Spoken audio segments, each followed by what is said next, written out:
Se Deus precisou criar sinais para acordar a igreja, eu não creio que haverá sinais maiores. Isso é mais do que qualquer outra geração já viu.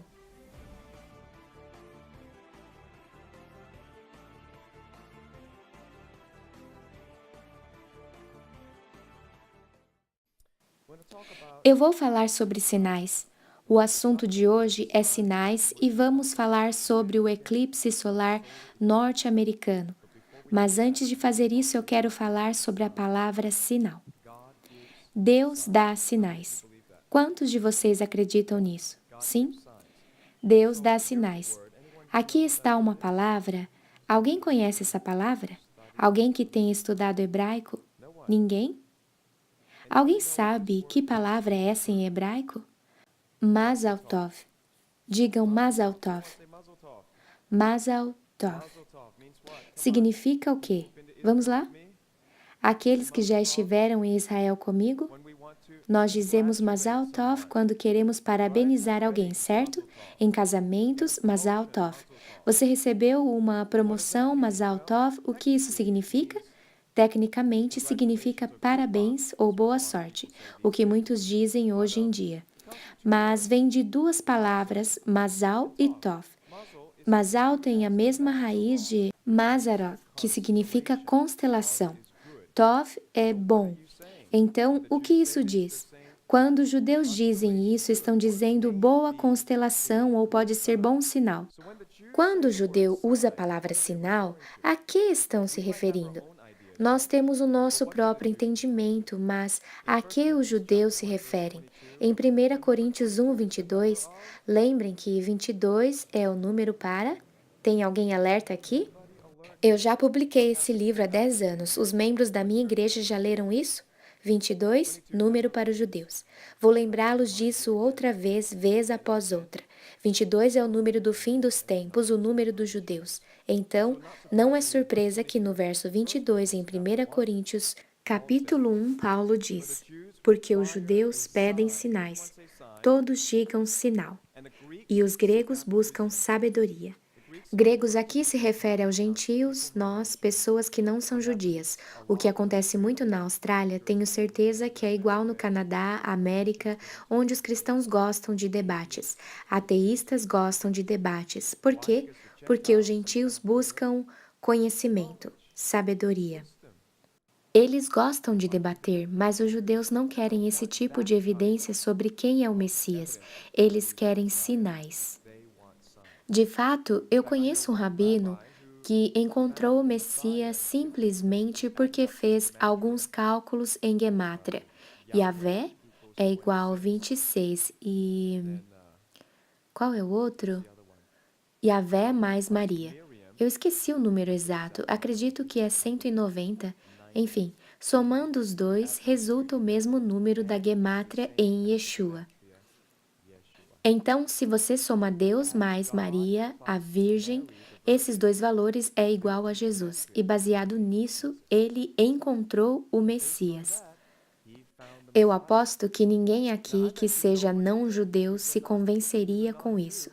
Diriam, isso é só numerologia? Especialmente cristãos nesses dias, cristãos nem prestam atenção nos sinais que a Bíblia apresenta, mas os judeus prestam. A forma como alcançamos judeus e o modo como alcançamos gentios é diferente. Isso não deve ser surpresa. Então, quando a Bíblia nos diz que Deus nos dá um sinal, eu creio que não devemos impor nossas ideias gentias sobre o que é um sinal. Para os judeus, uma constelação é um sinal porque a palavra sinal significa constelação. Gemátria é considerada entre os rabinos um sinal. De fato, comentaram para mim, um rabino comentou que nós, gentios, nós, cristãos, lemos a Bíblia nus. Eu disse, o que quer dizer? Ele respondeu, é como se vocês nem tivessem se vestido e estão sentados lendo a Bíblia. O modo como lemos a Bíblia é considerado muito superficial. O que é bom, é necessário entender o que o texto diz. Isso não é errado, mas os rabinos que passam toda a vida estudando a palavra de Deus Querem conhecer o que está nas entrelinhas, querem saber o que está na gemátria, porque na mentalidade judia isso liga com aquilo. Algo que tem o mesmo sinal liga para outra coisa. Algo que tem a mesma gemátria liga a outra coisa. É assim que eles estudam a palavra. Isso está totalmente perdido entre a maioria dos cristãos e não é culpa de vocês, porque está perdido entre nós pastores. Não fomos ensinados nisso, mas fomos convencidos a nem entender isso. Mas quando vimos que a Bíblia diz que os judeus pedem um sinal, por favor, expliquem isso para mim. E os pastores gentios falham em explicar isso, porque não sabem qual a raiz cultural hebraica disso. Sinal inclui sinais nos céus e gemátria, gemátria bíblica, não algum tipo estranho de numerologia. Agora, vamos ver outro sinal. Algo que os judeus considerariam um sinal no céu, que é o eclipse solar total que vai cruzar os Estados Unidos inteiro em 21 de agosto de 2017. Estamos a poucos dias da ocorrência. Eu hesitei bastante em apresentar isso. Eu sei que outras pessoas fizeram um bom trabalho apresentando isso. Eu colhi alguma informação que um de nossos amigos do ministério me enviou. Eu não creio que seja um nome verdadeiro, creio que ele usou um apelido porque ele assina Just in Time. Eu não creio que Just in Time seja um nome verdadeiro, mas eu dou crédito a quem merece o crédito. Eu recebo muitas informações de amigos e eu sou muito grato por isso. Me desculpem se nem sempre digo obrigado. É difícil responder a todo mundo, mas Just in Time me enviou isso. E também Mark Biltz tem sido um pioneiro em investigar os sinais nos céus e devemos muito de nossas pesquisas a ele. Graças a Deus pelo ministério dele também. Vamos dar uma olhada nisso porque, como eu disse, eu hesitei por um tempo, mas eu juntei algumas peças que podem ser notas especiais de interesse particular para vocês, coisas que são notáveis.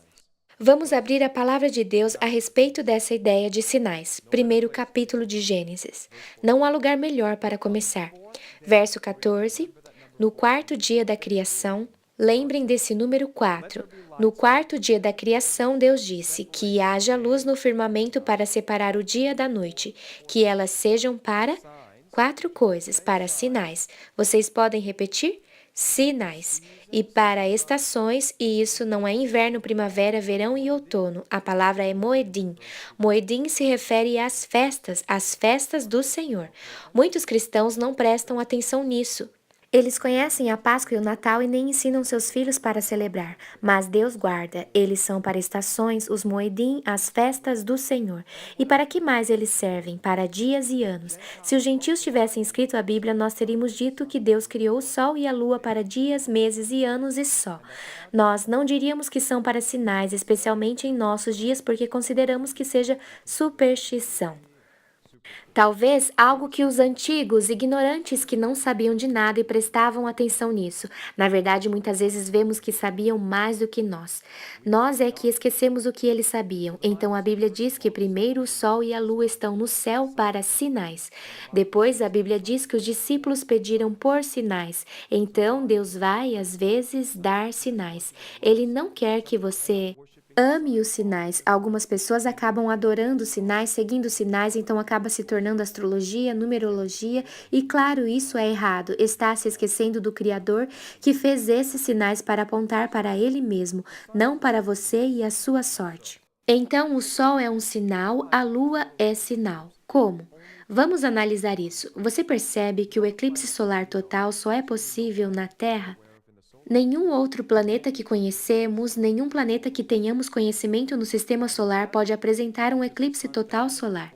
E por que isso? Porque o diâmetro do Sol é 400 vezes maior que o da Lua, mas ao mesmo tempo o Sol também dista 400 vezes mais que a Lua. Como eu disse a vocês, o hebraico, cada uma de suas letras significa algo. Cada letra tem um valor gemátria e também uma imagem, um conceito associado com ela. A última letra do alfabeto hebraico é o Tav. Todos digam Tav. E essa letra está associada com a imagem de um sinal. Ela significa sinal. E adivinhe, seu valor na gemátria é 400. Não dá para falsificar esse tipo de coisa, a menos que você conhecesse astronomia há 3.000 anos. Por que você diria que um sinal tem o valor numérico de 400?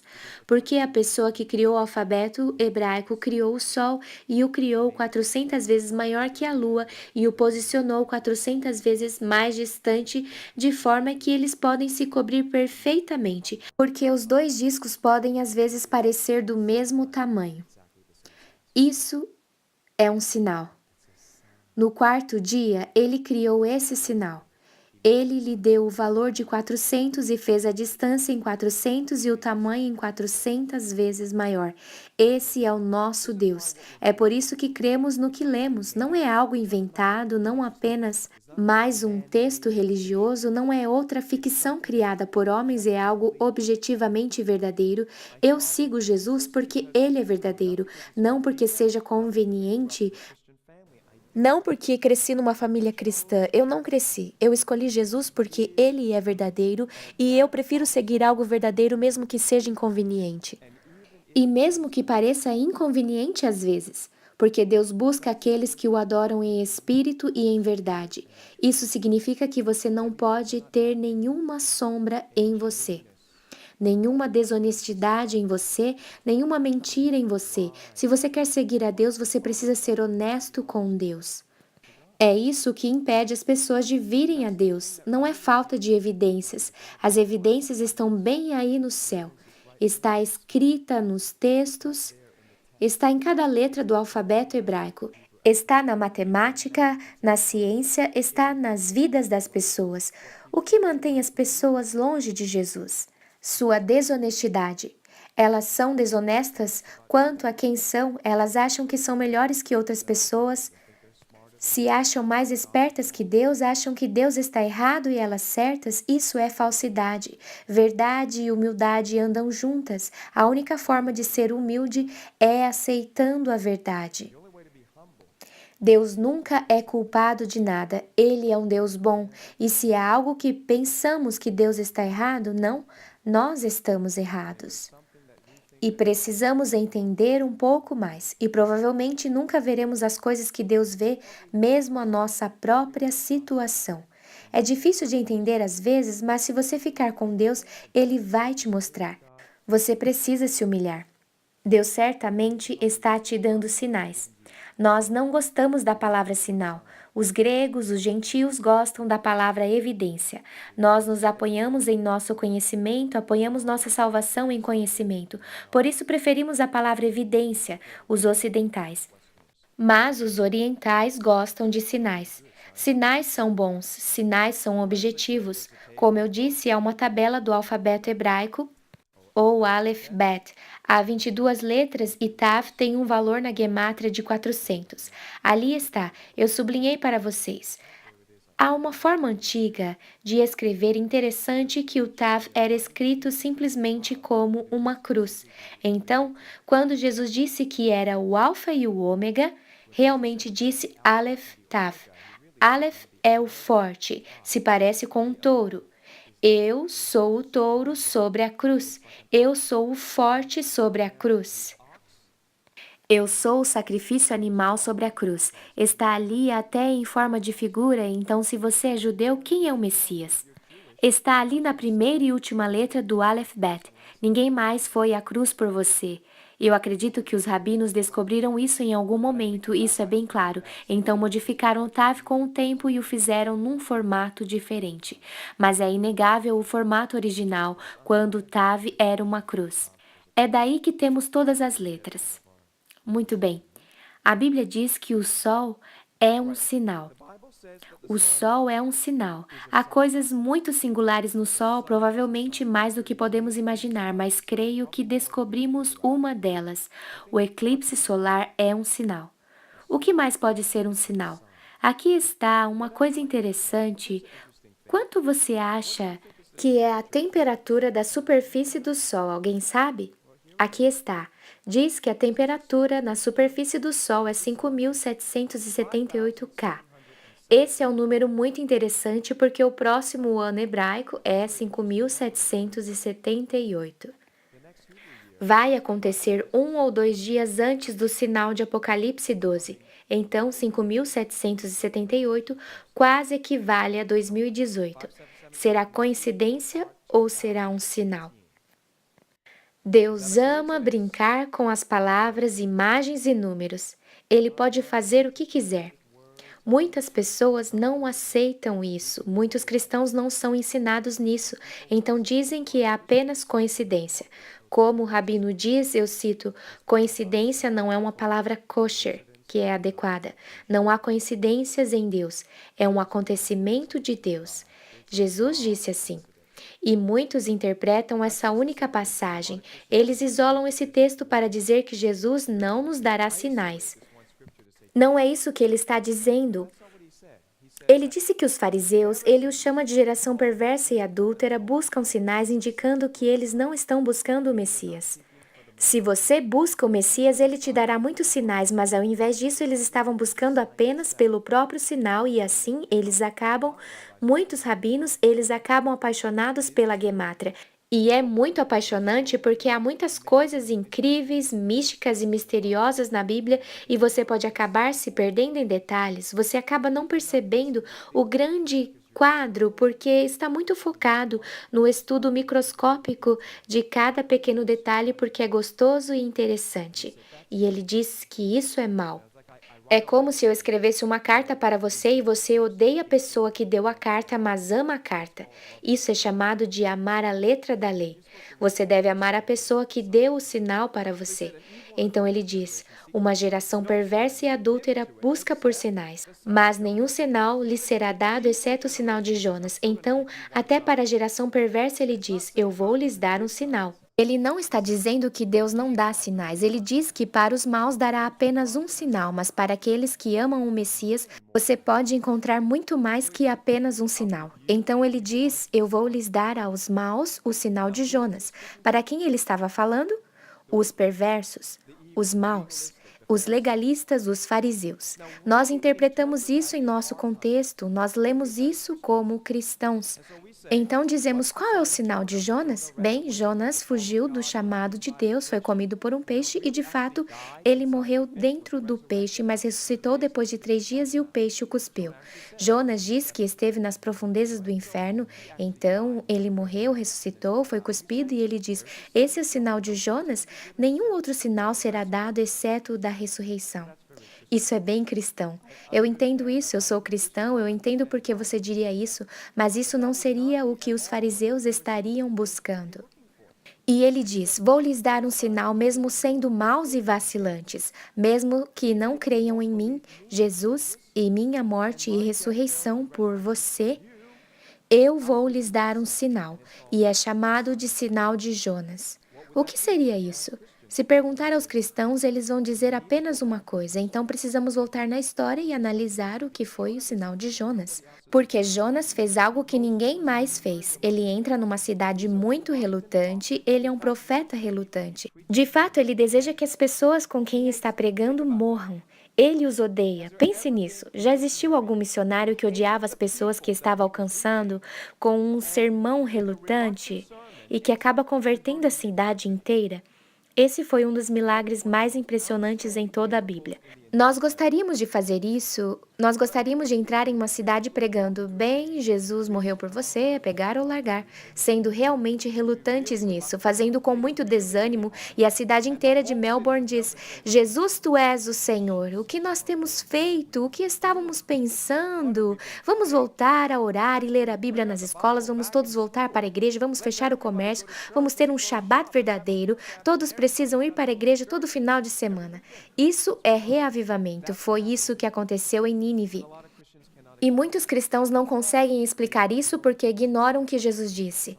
Houve um sinal dado para Nínive chamado de sinal de Jonas. O que foi esse sinal? Dê uma olhada nisso. Hoje Nínive se chama Mossul. Ali está Mossul e houve um eclipse solar total que cruzou ao norte de Nínive no dia 15 de junho de 763 a.C., durante o governo do rei Assur-dan III. Esse foi um dos presságios que levou Nínive ao arrependimento completo. Antes que Jonas chegasse, Não foi porque ele era um grande pregador, foi porque os corações das pessoas haviam sido preparados por uma série de presságios e sinais. O maior deles, o mais claro deles, foi o eclipse solar passando praticamente por cima de suas cabeças. Você está no meio do dia e o sol escurece. Se você presta atenção, o que está acontecendo? E os antigos não eram assim tão bobos. Chamado de eclipse de Burs-Saghali, foi um dos eclipses solares mais famosos da história antiga. Em outras palavras, quando Jesus disse que houve um sinal dado no tempo de Jonas, não fazia muito tempo na história, na perspectiva de Jesus. E esse sinal era bem conhecido em todo o mundo secular. Por quê? Porque foi registrado em tábuas cuneiformes chamadas de Cânon Epônimo Assírio, e era algo que estava na Terra no século XIX. Mas naqueles dias era como um manual, era simples como educação infantil. Quando Jesus falou com os fariseus, ele disse: Vocês ainda têm um sinal. Vocês são tão resistentes, tão teimosos, vou lhes dar um sinal. E sabem o que aconteceu quando Jesus foi crucificado? O sol escureceu. A Bíblia registrou isso. Mesmo que você seja cristão e diga não, o sinal de Jonas foi apenas a ressurreição, eu entendo a sua interpretação, eu concordo com ela, mas não descarte o fato de que o sol escureceu, o dia se tornou trevas, o que confirmou para aqueles fariseus que estavam assistindo ali. Ele não disse algo a respeito do sinal de Jonas? E quando Jesus é crucificado, a terra treme, o dia se torna em noite. Ele disse que daria apenas um sinal para os maus e deu. Você percebe a série de terremotos que tem acontecido na Turquia e na Grécia? Terremotos incomuns, um mini tsunami invadindo hotéis na Turquia. 2 pessoas morreram na Grécia. Mais está vindo. Terremoto e o dia tornando em trevas. Deus diz para vocês, perversos. Para aqueles que são de Deus, leiam a Bíblia. Você deveria entender o jogo de palavras de Deus Pai. Então, o sinal de Jonas incluiu ao menos 5 coisas. Quando investigamos a história durante o reino de Assurdan III, encontramos que houve uma série de pragas, guerra civil, perdas militares, um grande terremoto e um eclipse solar total. Se você analisar os Estados Unidos hoje, é quase como se houvesse uma guerra civil prestes a começar. A divisão entre as pessoas nos Estados Unidos é quase 50-50. Nunca houve esse tipo de divisão desde 1865, a Guerra Civil. Então, quais os sinais de Jonas? Pelo menos o eclipse solar deve ser considerado. E eu acho que haverá um terremoto e, talvez, uma perda militar para os Estados Unidos também. E pragas. Vamos aproximar mais ao nosso tempo. Que tipo de sinais Deus dá? Em 21 de agosto de 1914, um eclipse solar total cruzou a Europa Oriental. Isso foi chamado naquela época de eclipse da Primeira Guerra Mundial. A Primeira Guerra Mundial começou 2 meses antes do eclipse solar com o assassinato do arquiduque Ferdinando em 28 de junho de 1914. Quando a guerra começou primeiro ali na Europa Oriental e quando começou 2 meses depois, o dia se tornou em trevas. Se eles entendessem os sinais de Deus, eles largariam suas armas e diriam: isso vai ser um desperdício de vidas, tempo e dinheiro. Disse que essas 2 grandes guerras estabeleceram o curso de mudança. Estou falando de mudança radical e deprimente em nossa cultura ocidental hoje. Muito do que a cultura ocidental é resultado do assassinato em peso de jovens na Primeira e Segunda Guerras Mundiais. De certa forma, ainda estamos nos recuperando disso. Este é o mapa do eclipse. A trilha completa cruzando os Estados Unidos, como eu mencionei, em 21 de agosto de 2017. Vai começar na costa oeste. A zona da totalidade vai começar na costa oeste às 17 horas e 16 minutos. Isso no fuso tempo universal, UT, tempo universal. Encobre a falha de Cascadia. E o que é interessante nisso são duas coisas. Primeiro, começa cruzando uma zona de terremotos e Jerusalém, naquele momento, é UT mais 2. Então, 17 horas e 16 mais 2 é igual a 19 e 16, ou 7 e 16 da noite. Por que isso é importante? Porque acontece de ser o minuto exato do pôr do sol. Então, o sol escurece nos Estados Unidos e o sol escurece em Jerusalém ao mesmo tempo. Não estão no mesmo lugar, obviamente, mas isso é bem poético, se não profético. Aí está, o grande eclipse norte-americano começa exatamente ao pôr do sol em Jerusalém, como você pode ver ali, às 7h16 da noite do dia 21. Além disso, o último mês hebraico, Elu, começa ao pôr do sol de qual dia? Segunda, dia 21 de agosto de 2017. O que tem em Elu? Aqui é o que diz a Wikipédia. Elu é o 12º mês do calendário civil judaico e deriva de uma palavra acadiana que eles dizem, significa colheita. Então, o eclipse solar acontece no dia 1º de Elu, que significa a colheita começa. A palavra colheita significa juntar os grãos, amadurecer os grãos, o estoque de qualquer coisa reunida depois de madura e guardada. O verbo colher significa reunir, ceifar, apanhar, tomar, remover. Que interessante. Recolher. Elu, em 2017, será o último mês do ano hebraico 5.777. O 777 na gemátria deve ser o ano do fechamento. Tanto 2017 como 5.777 tem profecias messiânicas associadas a eles e isso nem vem da perspectiva cristã. Estamos tentando alcançar os céticos e os judeus e dando a conhecer que os seus próprios rabinos profetizaram sobre isso. O rabino Judá Ben Samuel tem uma profecia sobre 2017 e é uma profecia de 800 anos atrás que está prestes a se cumprir. Uma profecia de 800 anos, apenas alguns dias de distância. O rabino Meir Halev Horowitz tem uma profecia sobre o ano 5777, é o mesmo ano.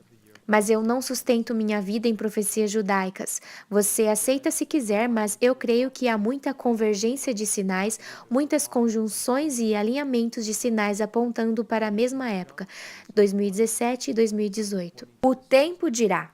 Nós temos controle sobre o tempo? Não, nem precisamos nos preocupar com isso, apenas Deus vai decidir quando seu filho vai voltar e quando partiremos. Então, o que fazemos? Por que vivemos aqui? Para termos um pouco mais de emoção e vivermos mais apaixonados? Perdoando mais rápido? Nos tornando mais firmes, mais estáveis? Apenas seja uma pessoa melhor. Vamos ser pessoas melhores. Viva o tempo nas mãos de Deus, mas viva ao máximo. Sirva a Deus ao máximo, dê o máximo. Eu faria missões se pudesse. Eu seria bom e gentil com todos e não deixaria todo o tempo com pessoas. Qualquer oportunidade, eu compartilharia de Jesus. Eu diria, Senhor Jesus, às vezes não é fácil. Eu oraria, Senhor, me dê a oportunidade de compartilhar a Jesus de um modo que a pessoa entenda. Às vezes é gentil, às vezes é suave, às vezes é franco ou direto. Depende da pessoa, se ela é humilde para receber ou não. Aí quando alguém bater na minha porta também, eu não desperdiço a oportunidade de falar, olha, eu tenho um canal no YouTube. Aí ele fala várias coisas que não dá pra gente acompanhar, mas ele tá querendo dizer assim, se Deus mandou essa pessoa até a minha casa, então eu vou falar alguma coisa pra ela, nesse sentido. Aí ele fala que ele tem marcadores, cartão do YouTube, todo tipo de recurso que você pode usar. Faça isso, use as oportunidades. Viva, viva ao máximo. Então, aparece um sinal no céu no final de 5.777 ou começo de 5.778. Esse é o sinal de Apocalipse 12. 2 dias, 1 ou 2 dias antes do Ano Novo, na festa das trombetas, vai acontecer em 23 de setembro e aparece um sinal na Terra no final de 2017, o grande eclipse solar norte-americano que vai escurecer a Terra. De fato, vai marcar o caminho de onde talvez seja o foco de Deus para a América se arrepender ou ser julgada. É um sinal, uma marca na Terra 33 dias antes do sinal de Apocalipse 12. Número interessante. E que depois não acabou, depois será seguido por outro eclipse solar total 7 anos mais tarde. O Sol é sinal para os gentios ou para as nações. O Sol é maior, a Lua é menor. A Lua é sinal para os judeus ou para a nação de Israel. O eclipse solar parece ser um aviso de julgamento sobre os gentios ou sobre as nações gentias. Da última vez que um eclipse solar cruzou os Estados Unidos foi em 1918, 8 de junho de 1918. Agora nós vamos nos mover em direção à profecia, especulação fundamentada. Como podemos determinar? Como podemos dizer o que pode estar vindo? Por que queremos preparar as pessoas? O que pode estar vindo? Tudo o que precisamos fazer é olhar a história. História é profecia, padrões são proféticos. Você pode receber uma palavra direta do Senhor ou você também pode estudar e ver o que a história diz. O que aconteceu na história quando houve um eclipse solar total cruzando todo o continente dos Estados Unidos aproximadamente há 100 anos? Se você pesquisar a história, está no Google. Em 1918, houve uma pandemia de gripe. Pandemia é algo ruim. Não foi epidemia, foi pandemia. A pandemia de 1918, que resultou numa contagem de mortes de 775 mil americanos. 1918, a população era menor naquela época. A taxa de mortalidade no mundo foi de 50 a 100 milhões. Você diria que isso foi um sinal dado para aquela geração? Digamos, puxa, há muita iniquidade aqui e arrepender ou morrer. Deus não se alegra em matar pessoas, não acreditamos nisso. Mas Deus precisa apenas remover a sua presença para que a maldade venha sobre a sua vida. O motivo de não estarmos mortos é porque a graça de Deus está sobre a nação e sobre você. Deus não causa o mal, ele apenas se retira porque foi rejeitado tantas vezes e diz: bem, não vou forçar vocês, façam do seu jeito. É isso que estamos fazendo com Deus. O removemos das escolas, dizemos que não se pode ensinar a Bíblia nas escolas, é possível perceber a influência demoníaca nisso. Por que você escolheria um livro a dedo para dizer que não é permitido? É claro que você pode glorificar o islamismo. Você pode falar bem do Alcorão, mas a Bíblia foi escolhida. Isso me diz. Até como pecador, alguém que não acredita em Jesus, isso me diz que tem alguma coisa diferente em Jesus. Eu sei pelas minhas viagens e conhecer outras religiões, eu sempre tive a mente aberta, eu estudei essas religiões. Mas só existe uma que todo mundo critica e odeia. Então talvez estejamos para ver o romper de uma pandemia.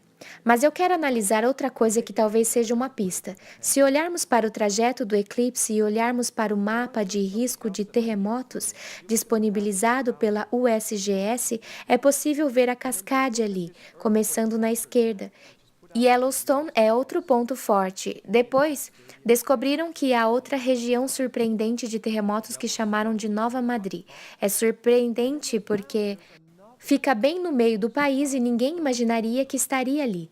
Agora vejam isso: se sobrepormos o caminho do eclipse sobre o mapa de risco de terremotos, encaixam perfeitamente. Começa numa zona de risco e se move sobre a zona da Nova Madrid. Este aqui é a projeção da FEMA de terremotos. O vermelho é o pior. Yellowstone está ali, Nova Madrid está ali e o eclipse demarca tudo isso. Em 21 de agosto, o Sol diz: eu vou cruzar todas essas zonas de risco de terremotos. A propósito, isso também é parcialmente científico porque os geólogos não conseguiam prever terremotos porque olhavam para baixo. Deus sempre disse para olhar para cima. Há cientistas agora que estão analisando as atividades solares, manchas solares e radiações da coroa solar, essas coisas, e com isso fazem predições de terremotos. E até aqui têm sido melhores do que as pessoas que estão olhando para baixo. Nosso clima, terremotos, até furacões podem de fato serem influenciados mais pelo Sol do que por qualquer coisa acontecendo aqui embaixo. É uma metáfora das nossas vidas.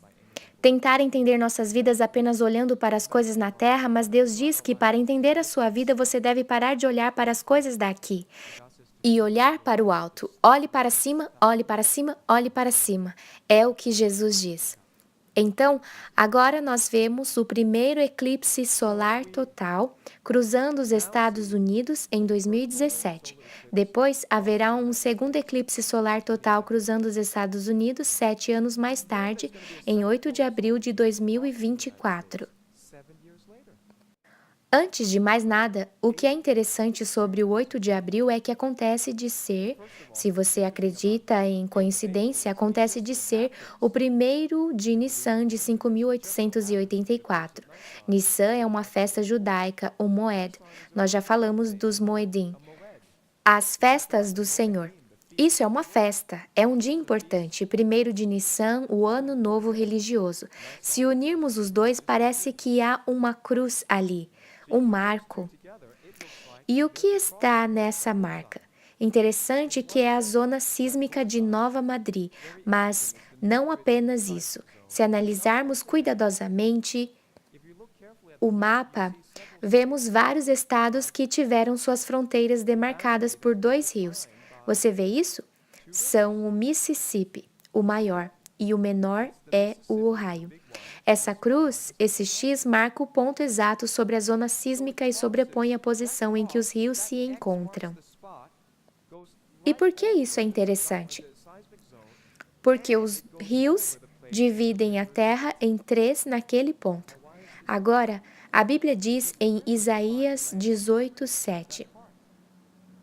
Naquele tempo, se referindo ao tempo do fim, um presente será levado ao Senhor dos Exércitos por um povo de homens altos e pele macia, cuja terra os rios dividem.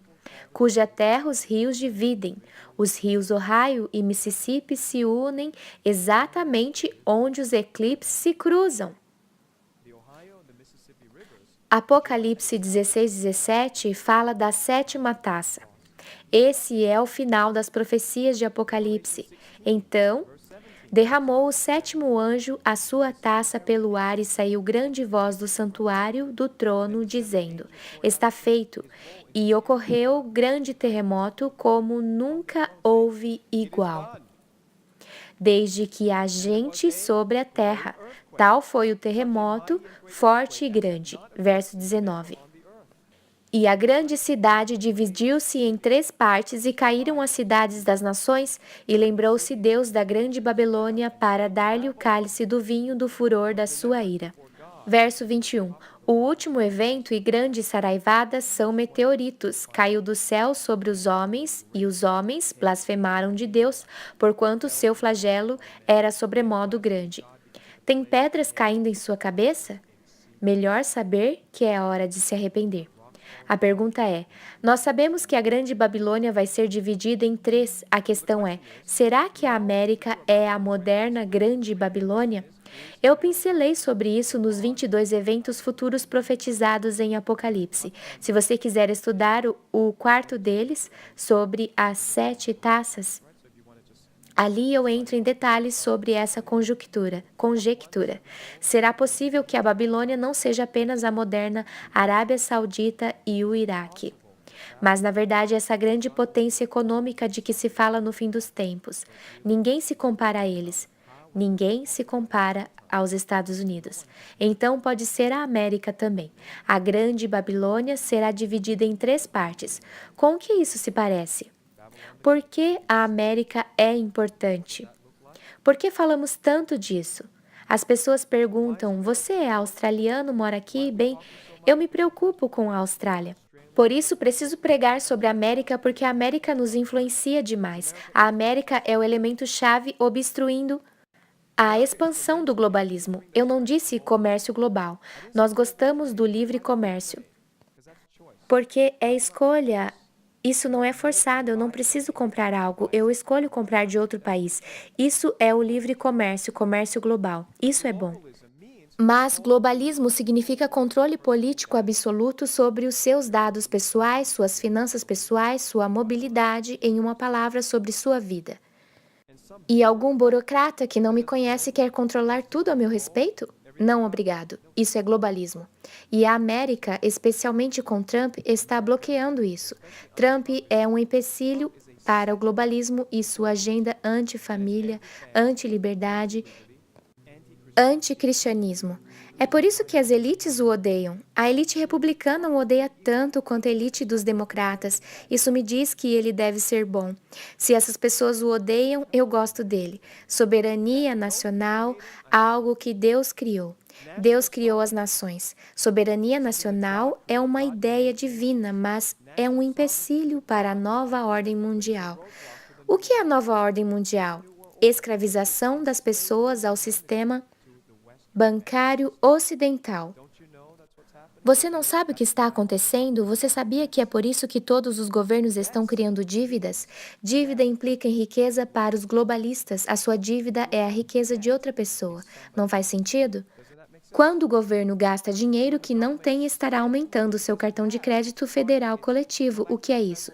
Está escravidando a nação, você, para um poder ao qual nunca concordou estar sujeito. Essa é a nova ordem mundial e as pessoas têm sido enganadas a aceitar isso. Os milenistas acham isso legal. O que é de errado em abrir todas as fronteiras? Somos todos um? Vamos ter paz?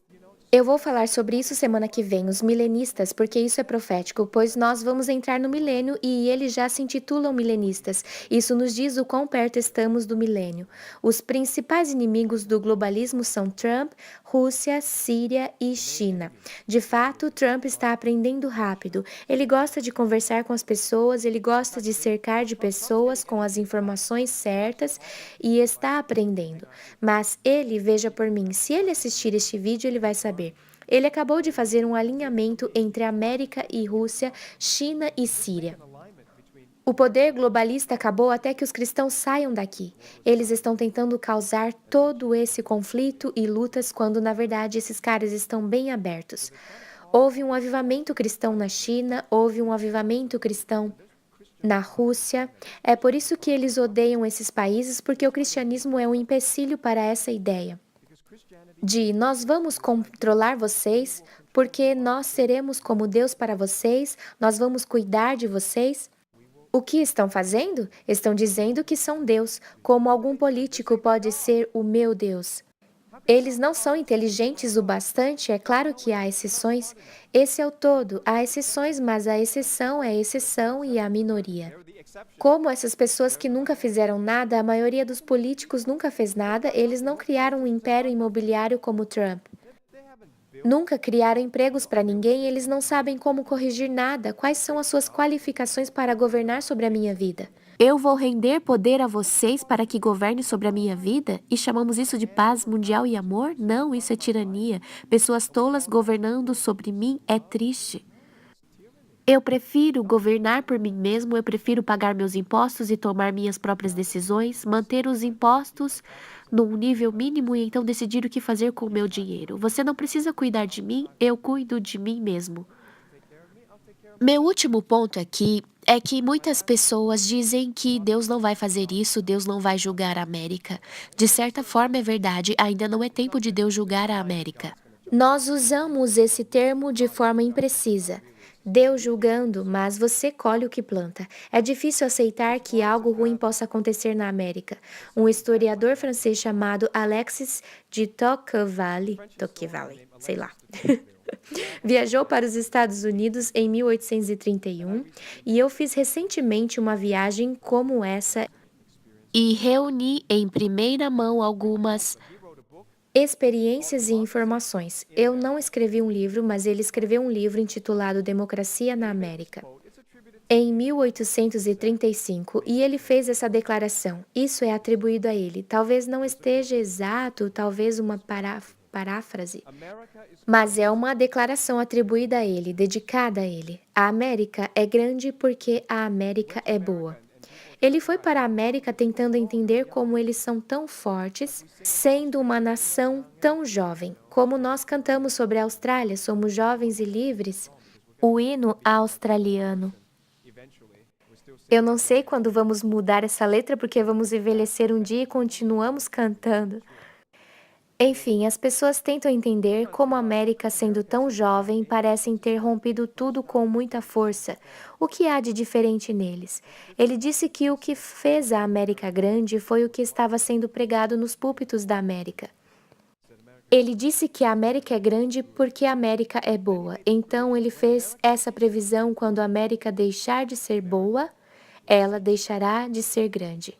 É nesse ponto que eles se encontram agora. Eles têm uma decisão a tomar porque estão divididos em 50-50. A bondade ainda está lá, mas muita maldade. Muito do globalismo anticristão, da agenda da esquerda também está lá. É quase 50-50. A minha experiência desta vez, e eu encontrei pessoas que não via há 20 anos, conversei com elas e minha experiência é que, mesmo o lado bom da América está parecendo bastante enfraquecido. O brilho se foi. O que eu quero dizer? Quero dizer que uma pessoa com quem conversei, ele tem adorado, ele tem sido um cantor no coral da igreja, ele me disse francamente que não acredita que Deus seja real, mas tem cantado no coral da igreja. Uma outra senhora frequenta a igreja, debate os sermões, conversa sobre o que o pastor ensina. E ela francamente me disse: eu amo Jesus, eu acredito em tudo, eu acredito em Jesus, só não acredito na ressurreição física, mas sou cristã. A qualidade dos cristãos americanos é quase herética. Os púlpitos não são quentes como eram em 1776 e mesmo antes. Os Estados Unidos é um país antigo. Havia gente lá antes de 1776, quando a América foi fundada. Mas eles estão lá desde 1492. Não é tão novo. Já é bem maduro. Havia grande santidade e bons sermões pregados e avivamentos que fizeram a América boa e que tornaram a América grande. Não é possível ter uma grande nação sem pessoas boas. Não é possível. Agora, pelo que eu mesmo vi ali, por mais que eu ame a América, por mais difícil que seja até mesmo imaginar conceber que julgamento caia sobre a América, sob a forma de um grande terremoto ou a queda de um grande meteoro, algo catastrófico assim, parece que a América deu as costas para aquilo que a tornou boa. Eu acho que há esperança para a América, se orarem e se arrependerem. Trump é um grande líder anti-autoridades estabelecidas, ele não é levado pela mídia, pelos políticos da elite, então há uma chance, mas é bem pequena, e se não aproveitarem agora, acredito que é pegar ou morrer. Acredito que não há outro ponto de retorno para a América, porque as forças de esquerda estão vindo como enchente. E Jesus disse que o fim virá como enchente. Quando a bondade desaparece, a maldade impera. Você vê as revoltas, o ódio, a violência. Pessoas vivendo na América disseram que nunca tinham visto algo assim, porque não viram antes, porque os americanos eram bons, mas agora se corromperam. Nós vamos falar disso na próxima vez. Deixe-me encerrar citando Ezequiel 33. Se o sentinela vir a espada vindo e não soar a trombeta, olha a trombeta outra vez, e as pessoas não forem avisadas, e a espada chegar e destruir qualquer um entre eles, ele será tomado em sua iniquidade, mas o seu sangue eu vou requerer das mãos do sentinela. Quem é o sentinela? Igreja, quem é o sentinela? Somos nós. Você precisa dizer: sou eu sou o sentinela. Quando você vê chegando e age como se tudo fosse igual, as mesmas previsões do fim do mundo, Eu não estou prevendo o fim do mundo, estou prevendo julgamento sobre uma nação que abandonou a Deus. Temos que levar isso a sério. Precisamos dizer às pessoas. Deus diz: se eu disser ao perverso, ó perverso, certamente morrerás, e tu não falares para avisar o perverso do seu caminho, morrerá esse perverso na sua iniquidade, mas o seu sangue eu demandarei de ti. Mas se falares ao perverso para mudar seu caminho, e ele não se converter do seu caminho, morrerá ele na sua iniquidade, mas tu livraste a tua alma. Eu prego isso em meu próprio interesse. Não apenas porque amo os americanos, eu amo o povo, os gentios que provavelmente serão julgados também. Mas em meu próprio interesse, eu entrego a minha alma ao ser fiel em dizer a verdade antes que aconteça. Deus fala, Deus profetiza e nunca parou. Eu não quero ter a razão, gostaria de estar errado, não estou tentando provar a mim mesmo, estou apenas dizendo que sou sentinela. É minha obrigação dar o aviso. O tempo depende de Deus. O eclipse vai ser exatamente no dia do julgamento? Provavelmente não. Se for, seria inegável, mas Deus tem o seu tempo. O sinal vem, nós vimos em Nínive, vimos na Primeira Guerra Mundial há um intervalo de meses. Algo está vindo. Dia 21 de agosto de 2017 a 8 de abril de 2024, esse 7 parece ser a contagem regressiva de 7 anos. As datas coincidem em 1º de Elul, o mês da colheita, em 5.777. Depois, 1º de Nissan, o ano novo religioso, em 5.784. Eu acredito que um grande terremoto ou uma praga ou chuva de meteoritos estão sendo profetizados. E muitos cristãos estão aguardando o arrebatamento. Seria sábio se preparar para isso. Comece a tratar as pessoas com amor. Comece a amar a Deus e a obedecer a Deus, porque você não vai querer perder o arrebatamento. Amém? Nada vale tanto. Um grande terremoto acontecendo ali, dividindo a nação em três. A Nova América ficaria parecida com isso, dividida em três dessa forma. Eu estou profetizando? Não. Estou dizendo que é totalmente possível e seria sábio estar preparado. É assim que se parece a sua salvação. Não se aceita Jesus como se estivesse lhe fazendo um favor. Você é uma pessoa se afogando que não consegue se salvar a si mesmo. Você está em água gelada, seus músculos estão congelados, você está prestes a morrer e diz: Jesus! E de repente ele aparece e te alcança, e você pega Jesus como seu Salvador. Ele que está te fazendo um favor ao lhe dizer a verdade, ao morrer por você na cruz, ao ressuscitar dos mortos e derrotar Satanás. Ele que está nos fazendo um favor, e nosso trabalho depois de ouvir tudo isso é decidir-se por Jesus antes que o desastre aconteça. Não precisamos nos motivar pelo medo apenas, você deveria por autopreservação. Dizer, se é verdade, eu prefiro seguir o que é verdadeiro. Por isso, convido a todos para fazerem essa oração.